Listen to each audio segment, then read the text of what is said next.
So we have a little bit of a catfight going inside of the Trump administration, and in fact, it's been going on for quite a while. It's between Steve Bannon and House Speaker Paul Ryan.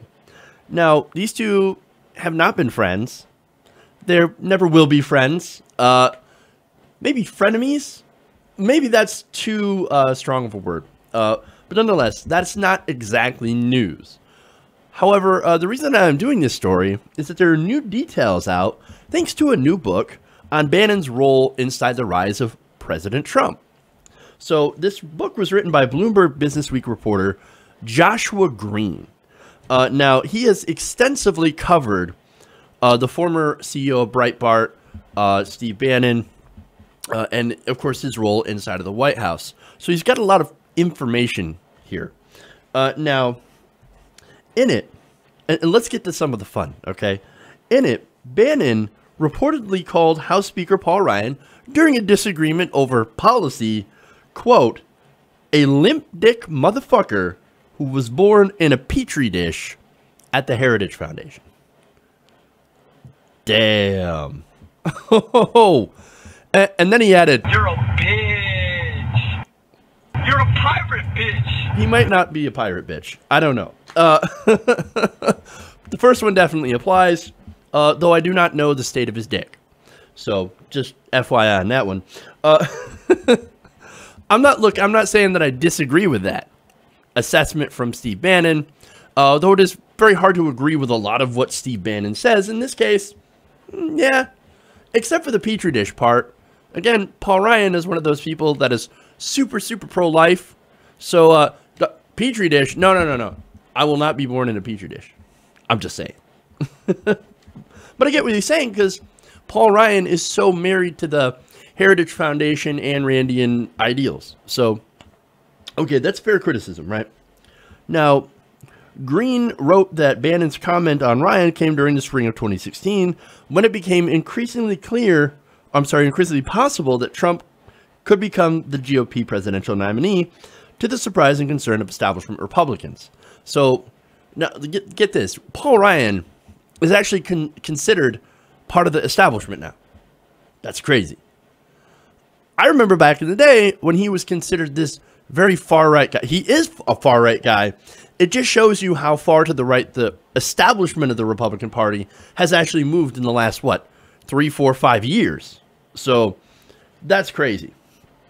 Now, the reason that they disagreed, right, is that some had floated Ryan as a possible alternative to Donald Trump if the party's convention had been contested.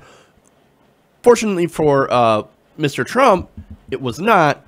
All the Republicans, they fell in line and kissed his ass. I was going to say ring, but ass seems more appropriate.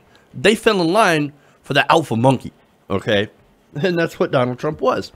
Now, Green writes, one fleetingly popular scenario to stop Trump from becoming the nominee was the GOP delegates to coalesce around what they called a white knight alternative. Okay, right there. I'm pretty sure some MRAs just got triggered by that. The white knight? What are we talking about white knights for? Anyway. This alternative was to be presented at the convention in July. Paul Ryan had emerged as the, quote, chattering class favorite. Lovely. This development, according to Green, sent Bannon into a panic of his own, and the Breitbart chairman, who later that summer would lead Donald Trump's campaign, began, quote, plotting an all-out war to stop Ryan, of whom he was both fearful and dismissive, sometimes even within the same sentence. So that, of course, would explain a lot of the negative articles Breitbart started putting out. In fact, one Breitbart person who is now part of the administration had written a lot of negative articles against Paul Ryan. We need to stop Paul Ryan. He's the globalist, all that stuff. Okay, the part of the establishment, works for the elite. Because you got to remember, Steve Bannon, this is a guy who I don't agree with almost anything on. He does have a tiny bit of a populist streak.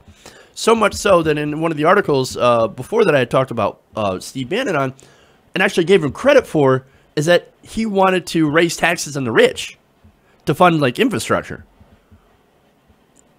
Yeah, I know. Like, he's a right-wing, you know, look, he doesn't even like Richard Spencer either. Apparently, they don't get along. That's another revelation from this book. And Richard Spencer, of course, you know, is a guy that got famously punched for being a white supremacist. So, very, very interesting stuff here about Steve Bannon inside this book.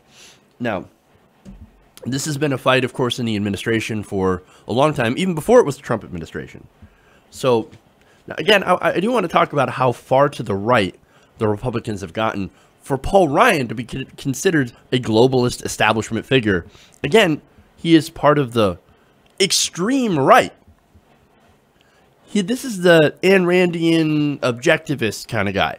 I mean, the budgets and stuff that we see in the healthcare that is so completely unpopular with the American people, that's all the brainchild of Paul Ryan and his philosophy of screw the poor, and we're just going to give more tax cuts to the rich.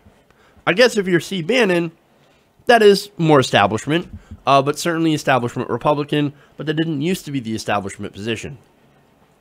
Now, again, there's more from this book. One more piece that I want to cover, and it doesn't really involve Ryan or Bannon, but it was still fun, and I want to share it anyway. Now, this is actually documents an exchange between Paul Manafort and Donald Trump. You're going to love this.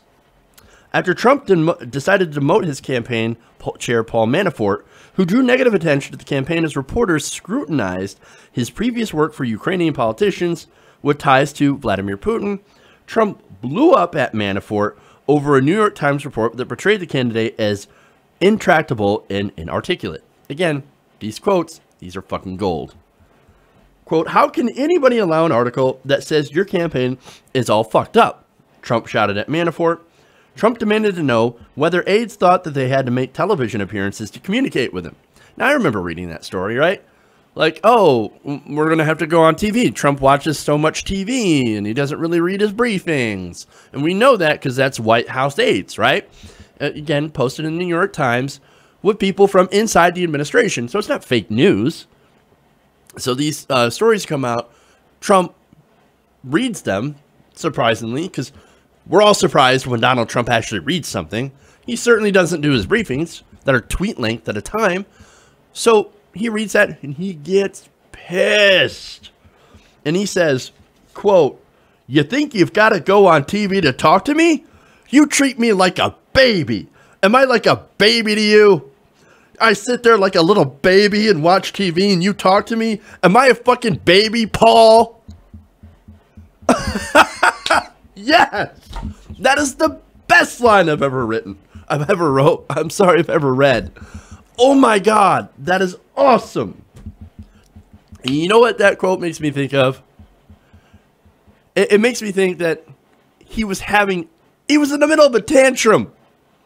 Right there. Like he read something in the New York Times. It was like, "God damn it, Paul! Am I a baby to you?